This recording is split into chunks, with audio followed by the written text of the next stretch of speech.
네, 이번에는 제가 댓글에 대답하는 편인데요.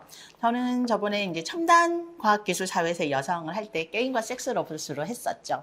그래서 이제 저에게 달린 댓글을 위주로 이야기를 하려고 합니다. 선생님들이 게임을 해봤냐? 맨날까지 가봤냐? 그 게임을 안 하면 게임에 대해서 논할 수 없다라고 하는 전제가 깔려 있는 것 같은데 조선시대에 안 살아본 역사가는 조선 역사를 말할 수 없는 건가요? 네, 넘어가겠습니다. 두 번째는 이제 제가 이제 게임에서 여성을 성적 대상화 하면서 너무 이제 여성의 의상에 노출이 심하고 또 여성 역해들이 이렇게 성행위를 연상시키는 자세로 죽는다든지 이런 거를 또 문제를 삼았었는데 거기에 대해서 남자도 벗는다 이렇게 말씀을 하신 분들이 있어요. 남자도 옷통 벗는다 이러는데 여기서는 중요한 거는 누가 벗느냐 마느냐가 아니라 누가 누구를 위해서 벗느냐라고 하는 권력 구조의 문제가 숨어 있습니다. 남성들이 하는 남성 유저들 을 위해서 역해의 옷을 벗기는 것과 남성 유저들이 하는 게임에서 남성 캐릭터들이 옷을 벗는 거는 굉장히 다른 문제가 있죠.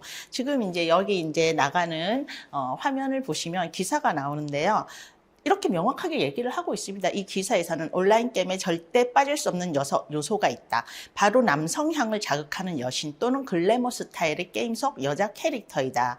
온라인 게임 속 여성 캐릭터는 게임의 홍보 효과도 하며 게임을 직접 참여하게 유도하는 매개체가 되기도 한다. 즉 여기서 여성 캐릭터들의 노출은 남성 유저들을 영입하기 위해서 여성이라는 캐릭터, 여성 캐릭터가 일종의 상품화가 되고 있는 것이지요. 그래서 누가 벗느냐, 우리도 벗느냐의 문제가 아니라 한 번 더 말씀드리지만 누가 누구를 무엇을 위해서 벗기느냐의 문제라고 말씀을 드리겠습니다. 그리고 사실 여기 찾아보면은 여성 캐릭터들을 가장 성적으로 자극적으로 그려내는, 그러니까 이제 애니메이션 작가들이겠죠. 그분들의 기사들도 많은데 그게 이제 그분들이 얼마나 이제 남성들을 자극하는 방식으로 여성 캐릭터를 만들어내느냐에 따라서 굉장히 그분의 예를 들어 연봉이라든지 그런 임금이 굉장히 격차가 많이 난다. 이런 기사도 있습니다. 그래서 그런 숨어있는 권력 구조를 봐주셨으면 좋겠고요. 그 다음에는 아니 섹스 로봇이나 여성 캐릭터의 그 게임에서 여성 캐릭터가 뭐가 문제가 되느냐, 그건 어디까지나 게임일 뿐이지 않느냐 이러면서 드라마에서도 되게 비현실적인 이야기를 다루는데 그거는 믿지 않느냐, 안 믿는다, 그러니까 그냥 게임에서 끝난다, 섹스 로봇에서 끝난다 이런 얘기를 하시는 분들이 있는데 한 번 더 말씀드리지만 우리가 보는 컨텐츠는 우리를 자극합니다. 구성합니다. 우리가 늘 보고 듣는 그러니까 아이들에게 책을 골라 읽히는 이유가 있지요. 아이들이 어떤 컨텐츠를 보느냐를 주 양육자들이 항상 감시하는 이유는 그걸 보고 모방 행위가 일어나기 때문입니다. 그렇기 때문에 이 게임 안에서 형성된 행위 양식이 현실에서도 그대로 수행될 수 있다. 실제로 수행되고 있다는 문제점이 있죠. 왜냐하면은 여기 보시면은 성인용품을 성인용품으로 봐야지.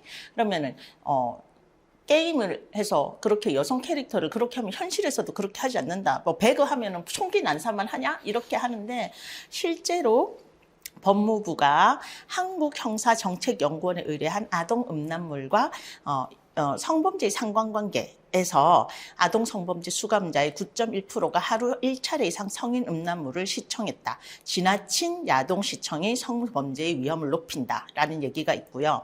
행정안전부의 청소년 성인물 이용 실태 조사에 따르면 성인물 이용 후 변태적인 장면도 자연스럽게 여기게 됐다. 16.5%, 성추행과 성폭행 충동을 느꼈다 등의 일탈 현상을 보였다라는 기사들도 실제로 존재하고, 그래서 굉장히 한 번 더 말씀드리지만 우리가 이 사이버 공간이라고 하는 거를 가상현실이라고 했을 때 이 가상이라고 할 때 버추얼이라고 하는 게 가짜가 아니에요.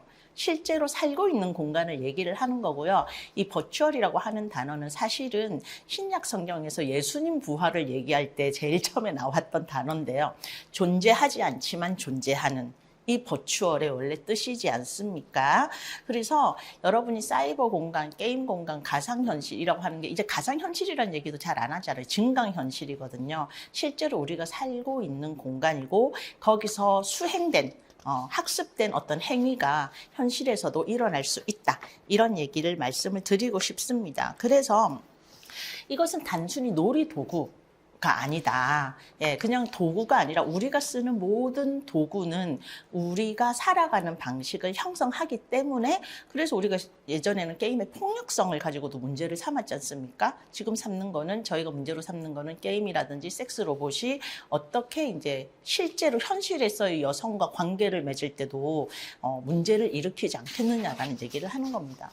게임 속에서 여성 캐릭터가 계속 성적 대상화되고 있는 게임 안에서 성장한 청소년들이 현실 속에서의 여성을 얼마나 주체적인 상대로 상호 관계성을 맺을 수 있는 상대로 과연 대접할 수 있겠느냐, 과연 그 아이가 얼마나 그걸 잘 구분할 수 있겠느냐, 사실 구분하기 굉장히 힘듭니다. 그래서 그런 부분에 대한 우려를 이야기를 하는 거고요. 그래서 저는 사실은 걱정을 하는 게 여성을 성적 대상화하는 여성을 생적 대상화하는 거 익숙한 남성은 세상에서 가장 큰 부분을 놓치는 거라고 생각을 하거든요. 왜냐면은 서로 인격적인 관계로 서로 존중하고 사랑하고 아낄 수 있는 어떤 대상을 잃게 되는 거잖아요. 그렇기 때문에 사실 제가 이 논문을 쓰면서 문제로 삼았던 것 중에 하나는 여성을 이렇게 대상화하고 상품화함으로써 잃게 되는 남성의 어떤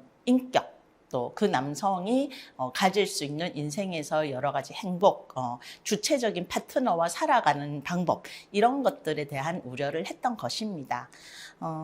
그래서 관계성과 상호성을 가지는 관계가 가장 행복한데 우리가 그거를 어릴 때부터 학습해야 되는데 게임 안에서 그렇게 어떤 여성 캐릭터를 계속 그렇게 성적 대상화하고 지금 뭐 섹스돌이라고 했을 때 이미 섹스돌이 유통되고 있지 않습니까? 그래서 뭐 학교 주변에 뭐 섹스돌 판매업소 체험방 같은 게 생겨서 학부모들이 막 시위해가지고 뭐 폐업을 했다 이런 기사들도 몇 개씩 벌써부터 나오고 있습니다. 그런 환경에서 자라나는 청소년들 그들을 위해서 기성세대가 어떤 문화를 만들어 나가야 할 것인가에 대한 논의였습니다. 오늘은 여기까지 할게요.